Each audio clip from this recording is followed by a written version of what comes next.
afternoon. I'm going to do a little video here on chainsaws and just the basic use of them. Went into quite a bit of detail you'll see later on in the video, but I just wanted to give you a brief synopsis now. You know, if you know how to use a chainsaw, this video is probably not quite up your, may not be up your alley because it's ho-hum once you've done it a long time. It's just any other chore. But you young guys, you got to learn how to do this and do it properly. So, you know, always be careful. A couple things. You know, that tip's really where the danger zone is. You start messing around with that tip, and when you're using your hands and your arms to cut, you know, a lot of times that's what you're doing. You're creating some extra friction by getting that bar in there and working it instead of just letting it cut straight down. So, you know, let the chainsaw do its work. Use these teeth in here to lock into a tree branch or a butt of a tree or whatever you're cutting, and you can let the saw just kind of work it back and forth, you know. But whenever you start seeing arms going like this and they're raising a sweat, the saw ain't doing enough work. Let the saw do its job. You should be almost totally at ease, other than your arms are rigid and ready for an anti-kick, you know, an anti-kick. This does have anti-kick. You know, when you start one up, pop that thing forward. You know, that way the blade won't start turning as soon as you get the motor running. And then when you're ready to cut, pull her back and away you go. But each one's a little finicky to get started, so rather than waste your time and go into on this saw, keep your spark plug clean and good gas, and it should be all right. You know, if it's above and beyond that, it depends on your mechanical skills to fix one, because everyone's different. I haven't had much trouble with this. I've had this about 7 years. This is a Stihl MS 361C with a 20-inch bar, and this is, you know, you won't want to cut a bunch of tree limbs with this thing. She's pretty heavy, but boy, she'll rip through some nice size, you know, logs, you know, without tons and tons of effort. So it cuts real good. I'm real happy with it. It's been a good, dependable saw. Just always keep safety in mind. Always, man, I'm telling you. You know, safety glasses, and when you're out there in the field, gloves. You know, the chaps things are important.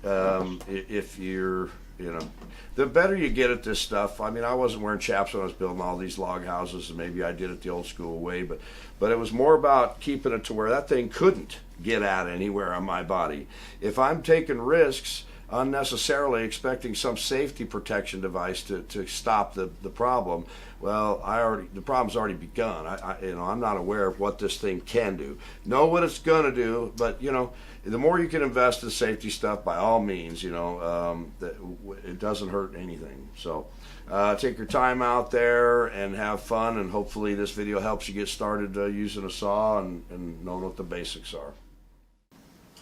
So you want to make sure and always follow not only your angle of the bit, but you also want to figure the tilt.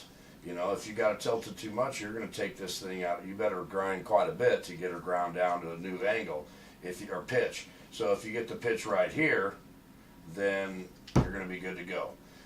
You'll see it in there, and then you're looking for this edge, this leading edge on each tooth, to just be nice and straight as you're looking down it. You can kind of see when your blade's moving down it. It'll straighten out, and that's going to be a nice tight bite. The other thing is okay, here's your tooth. You know, here's your next tooth. Well, in between is that little spar kind of, it's just right here, and that sets your depth of your bit, so that you either take a big chip or you're just taking, you know, fine stuff. And if you're only taking fine stuff, then this thing, you're wasting your time, because this motor can do a lot more work than you're letting it do by not filing down that middle section. So keep that filed down along with this other. Whenever you're sharpening, hit those things, because you want to keep them to where they're taking the proper amount of dip. If you get too much sawdust, then grind them a little extra. You'll get the feel of it, whatever that saw will do. But always hit those. That's just as important as the bit. That pretty much kind of helps you along as far as getting it sharpened here. You young guys, be watching this tip. This tip's really dangerous, but that's the main thing. Everything beyond that is what seems to cause the most trouble.